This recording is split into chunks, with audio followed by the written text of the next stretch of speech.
సైంటిస్టులకి సైతం అర్థం కాని 7 మిస్టీరియస్ ఎలిమెంట్స్ మనం పూరి జగన్నాథ స్వామి ఆలయంలో చూడొచ్చండి. అవేంటో చూసేద్దామా? ఫస్ట్ థింగ్, స్వామివారి రథం ఆపకుండానే ఆగిపోవటం. అసలు ప్రజలు ఎంత ప్రయత్నించినా స్వామివారి రథం ఆ ప్లేస్ నుంచి అయితే కదలదు. అదే ప్లేస్ అనుకుంటున్నారా? గాంధీచా ఆలయం. స్వామివారి రథయాత్ర అప్పుడు అల్లె రథం గాంధీచా ఆలయం దగ్గరికి వచ్చేసరికి ఎవరు ఆపినా ఆగకపోయినా ఆగిపోతుందండి.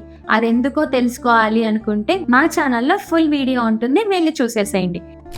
సెకండ్ వన్ వచ్చేసేస్తే, స్వామివారి ఆలయం గోపురం నీడ ఎక్కడ కింద పడదు. సూర్యుడు ఏ దిక్కున ఉన్నా కూడా ఆలయం నీడ అనేది ఎక్కడా పడదండి. అది ఎంతటి అద్భుతమో తెలీదు. థర్డ్ వన్, స్వామివారి గోపురం పైన ఉన్న సుదర్శన చక్రం. అది మనం ఎంత డిస్టెన్స్లో ఎక్కడ నుంచి చూసినా మన వైపే ఫేస్ చేసి ఉంటుంది. ఆర్కిటెక్చరల్ మార్వెల్ అని చెప్పొచ్చు, మీరే ఆలోచించండి. ఫోర్త్ వన్, స్వామివారి గోపురం పైనుండే జెండాలు గాలికి ఎప్పుడు ఆపోజిటే ఎగురుతూ ఉంటాయి. మరి ఎంతటి చోద్యం. ఫిఫ్త్ వన్ వచ్చేసి, స్వామివారి ఆలయం పైన ఒక్క బర్డ్ కూడా ఎగరదు.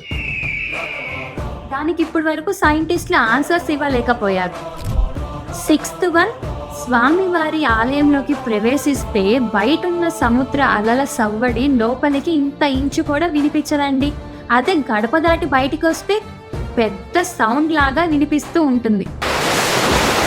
అదే లోపలికి వెళ్తే కంప్లీట్ సైలెన్స్. దీనికి ఆన్సర్ ఎవరి దగ్గరైనా ఉందా? సెవెంత్ వన్, స్వామివారి ప్రసాదం.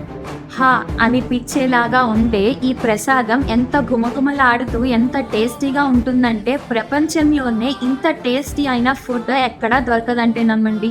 రోజు 56 రకాలతో స్వామివారికి నివేదించే ఈ ప్రసాదం భక్తులు ఎంతమంది వచ్చినా అటు తక్కువ అవ్వదు, ఇటు ఎక్కువ కూడా అవ్వదు, కరెక్ట్గా సరిపోతుంది.